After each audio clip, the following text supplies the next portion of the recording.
Hello and welcome everyone. मैं आपके साथ अदिति अधिकारी। आप देख रहे हैं न्यूज नेशन। आज हमारे साथ मौजूद हैं एमएस ग्रुप ऑफ इंस्टीट्यूशंस के एमडी वैभव सक्सेना, जो हमें बताने वाले हैं कि आखिर ये इंस्टीट्यूट वर्क कैसे करता है। तो वैभव, आप हमें ये बताइए कि आखिर एमएस ग्रुप ऑफ इंस्टीट्यूशंस का मुख्य उद्देश्य क्या है और आपका फोकस एरिया क्या है। देखिए, सबसे पहले मैं आपको बताना चाहूँगा कि एमएस ग्रुप ऑफ इंस्टीट्यूशन है क्या, क्योंकि जब आप ये जान लेंगे तो इसका उद्देश्य भी आपको क्लियर हो जाएगा। MS group of institution basically माँ सरस्वती बाल शिशु मंदिर एक ट्रस्ट है, उसके माध्यम से संचालित एमएस ग्रुप ऑफ इंस्टीट्यूशन है और इसका शुरुआती दौर से ही मुख्य उद्देश्य रहा है शिक्षा और स्वास्थ्य पे। शिक्षा यानी ऐसे लोग जिनको शिक्षा नहीं मिल पा रही है और ऐसे लोग जिनको स्वास्थ्य का लाभ नहीं मिल पा रहा। तो खासकर से ये रहता है कि जिन लोगों को स्वास्थ्य का लाभ नहीं मिल पा रहा उन तक स्वास्थ्य के लाभ पहुंचाया जाए और जिन जिन लोगों तक शिक्षा नहीं पहुंच पा रही उन लोगों तक शिक्षा पहुंचाई जाए। तो आगे बढ़ते हैं नेक्स्ट क्वेश्चन पर। वैभव, अब आप हमें ये बताइए कि आपके संस्थान का विजन और मिशन क्या है। आप देश के शिक्षा और स्वास्थ्य क्षेत्र में अपना योगदान कैसे दे रहे हैं। देखिए, जहाँ तक विजन और मिशन की बात है, मैंने जैसे आपको भी बताया था कि हमारा विजन जो है स्वास्थ्य और शिक्षा पर जोर देना है। ऐसी जगह शिक्षा पहुँचानी है, फिर ऐसी जगह स्वास्थ्य पहुँचाना है जहाँ पे लोग नहीं पहुँचा पा रहे हैं। अब आती है कि बात, ये पहुँचाया कैसे जाएगा, मतलब किस तरीके से हम लोग इसको पहुँचा सकेंगे। तो उसमें ये रहता है कि भाई आप रूरल्स में जो लोग बैठे हुए हैं या फिर कुछ ऐसे लोग जहाँ पे हेल्थ फैसिलिटीज़ नहीं मिल पा रही, जैसे गांव का कोई व्यक्ति उसे कोई हेल्थ फैसिलिटीज़ नहीं मिल पा रही, या कोई रूरल का बच्चा है उसे शिक्षा नहीं मिल पा रही, तो उन लोगों तक जाके हम लोग जो है शिक्षा प्रोवाइड करा सकें, पहले उन बच्चों को शिक्षित कर सकें, फिर एटलीस्ट वो बच्चे आगे जाके जो है स्वास्थ्य के रूप में, स्वास्थ्य रक्षक के रूप में आगे जो है काम कर सकें। अब आप हमें ये बताइए कि एमएस ग्रुप ऑफ इंस्टीट्यूशंस में कौन से कोर्स और प्रोग्राम उपलब्ध हैं, किस तरह से ये छात्रों को बेहतर करियर प्रदान करते हैं। देखिए, एमएस ग्रुप ऑफ इंस्टीट्यूशन में मल्टीपल प्रोग्राम है। मल्टीपल प्रोग्राम यानी हेल्थ सेक्टर में भी प्रोग्राम है। इसके अलावा अगर आप नेचुरोपैथी में जाना चाहते हैं तो नेचुरोपैथी में भी आप अपना कोर्स कर सकते हैं। जो मेनली जो कोर्सेज हैं उनके बारे में हम आपको बता दे रहे हैं, जैसे कि आपका CMSED है, BNYS है, DNYS है, CCH है, योगा टीचर ट्रेनिंग प्रोग्राम है, डिप्लोमा इन एक्सरे टेक्नीशियन आपका है, डिप्लोमा इन रेडियोलॉजिस्ट आपका है। ये ऐसे कोर्स है जो रोज़मर्रा की ज़िंदगी में आपके कहीं ना कहीं काम आते रहते हैं। तो ये प्रोग्राम उन बच्चों के लिए बेटर रहते हैं जो बच्चे अपना कैरियर पैरामेडिकल के क्षेत्र में आगे बढ़ाना चाहते हैं या फिर एक नेचुरोपैथी के डॉक्टर के रूप में आगे आना चाहते हैं, उनके लिए प्रोग्राम सबसे बेस्ट रहते हैं। शिक्षा और चिकित्सा क्षेत्र के अलावा आपके संस्थानों का योगदान किन किन क्षेत्रों में होता है। जैसे अभी आजकल हम लोग मास कम्युनिकेशन में बहुत ज़्यादा फोकस कर रहे हैं। मास कम्युनिकेशन में जस्ट लाइक कि कुछ कोर्सेज हम लोगों के हैं, जैसे BGMC कोर्स हम लोगों के हैं, जिसको करने के बाद लोग पत्रकारिता में अपना कैरियर बना सकते हैं, या इसमें इससे ही रिलेटेड जैसे मान लीजिए फिल्म लाइन से रिलेटेड कुछ हम लोगों के पास कोर्सेज है, जैसे आपको एडिटिंग, वीडियो एडिटिंग से रिलेटेड चीज़ें सिखाई जाती हैं। मतलब ऐसे कोर्सेज है जो डेली उसमें आप कहीं ना कहीं इस्तेमाल कर सकते हैं और आगे जाके एक अपना भविष्य बेटर बना सकते हैं।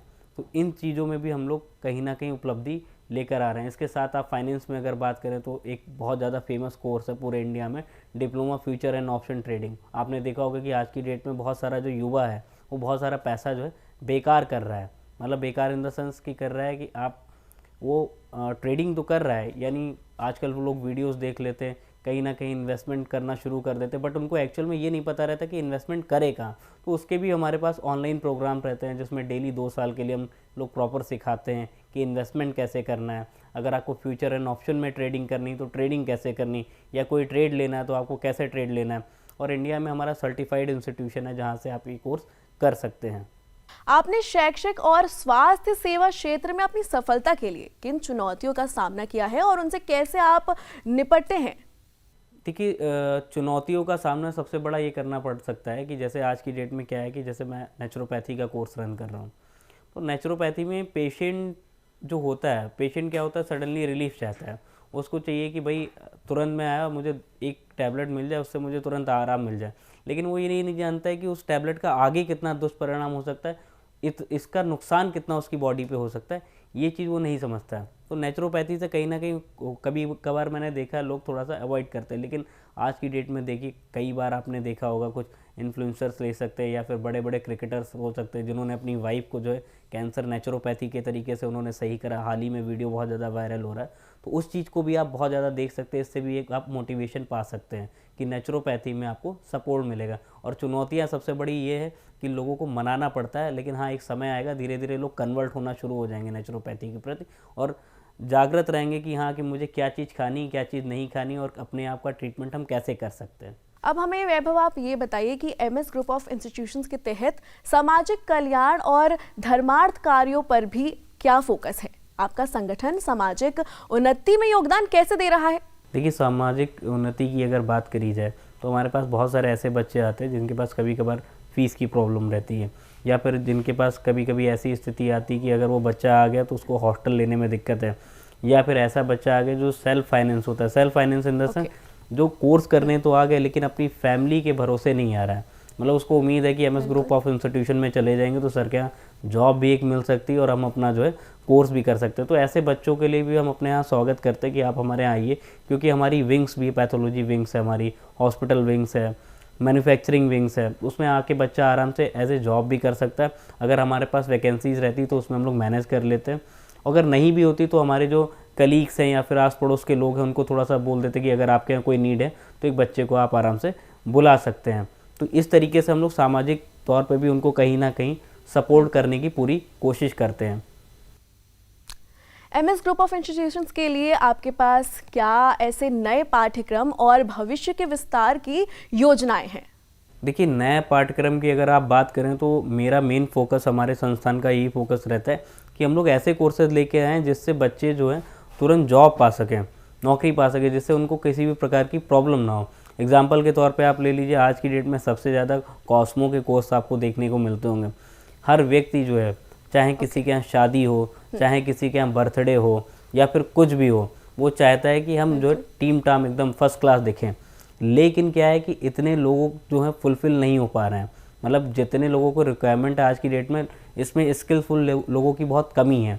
आप जैसे कहीं पार्लर में जाएंगे, लोग आपका मतलब मसाज कर देंगे या फिर कुछ कर देंगे, लेकिन ये नहीं पता कि क्या वो सही कर रहे हैं, क्या वो गलत कर रहे हैं, यानी इसमें स्किलफुल लोग नहीं हैं।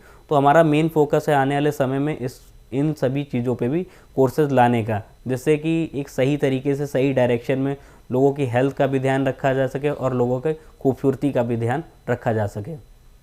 वर्तमान शिक्षा और स्वास्थ्य देखभाल नीतियों पर आपका क्या विचार है, और ये नीतियां जो हैं वो छात्रों और स्वास्थ्य क्षेत्र के पेशेवरों को कैसे प्रभावित करती हैं? आज की डेट में तो नीतियाँ बहुत बढ़िया हो गई हैं। जैसे न्यू एजुकेशन पॉलिसी में एक साथ आप 2 कोर्सेज कर सकते हैं, यानी एक डिग्री कर सकते हैं, एक डिप्लोमा कर सकते हैं। आज की डेट में अगर नीतियों और टेक्नोलॉजी की भी बात करी जाए तो आप ऑनलाइन शिक्षा भी ले लेते हैं। एग्जाम्पल के तौर पे आप ऐप के ज़रिए भी पढ़ सकते हैं, हर तरीके से आप पढ़ सकते हैं। तो टेक्नोलॉजी का तो फ़ायदा बहुत ज़्यादा ही हो रहा है और साथ में इसमें जो गवर्नमेंट की चेंज नीतियाँ आ रही हैं, इसका भी बेनिफिट सभी को देखने को मिलता है। समय समय पर ये बदलाव आना भी ज़रूरी है, तो हम तो इसको एक पॉजिटिव वे में लेते हैं। ग्रोथ और हमारी बढ़ रही। पहले क्या था कि बच्चा हमारे पास लखनऊ का ही रहता था, आज की डेट में हमारे पास पूरे इंडिया का बच्चा है। उसका रीज़न ये है कि हर जगह गवर्नमेंट फेमस कर रही चीज़ों को। जैसे नेचुरोपैथी हुआ, नेचुरोपैथी आज की डेट में सबसे ज़्यादा जो ट्रेंडिंग हुआ वो गवर्नमेंट के ही कुछ कदमों की वजह से ही जो बहुत ज़्यादा फेमस हुआ। तो बच्चा हमारे पास दूर दूर का आ रहा है, तो गवर्नमेंट की नीतियाँ तो एक हमारे लिए सकारात्मक रूप में है। अब वैभव, आप हमें ये बताइए कि आपके संस्थानों के सामाजिक प्रभाव के बारे में, और आपका संगठन जो है वो समाज में कैसे आखिर बदलाव ला रहा है?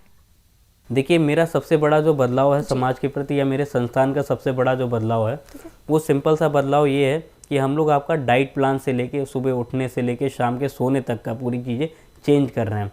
मेरा कहने का मतलब ये है कि नेचुरोपैथी क्या है कि रोग होने से पहले रोग की रोकथाम। बाकी आप अदर पैथीज़ में अगर जाएंगे तो आप जब बीमार हो जाएंगे तब उसके बाद आप उसका ट्रीटमेंट कराते हैं। कभी कभी फ़ायदा होता है, कभी कभी नहीं फ़ायदा होता। तो ये जो जनरेशन है, ये जनरेशन ही हमारे पास है, ये सबसे बड़ा हमारे लिए प्लस पॉइंट है।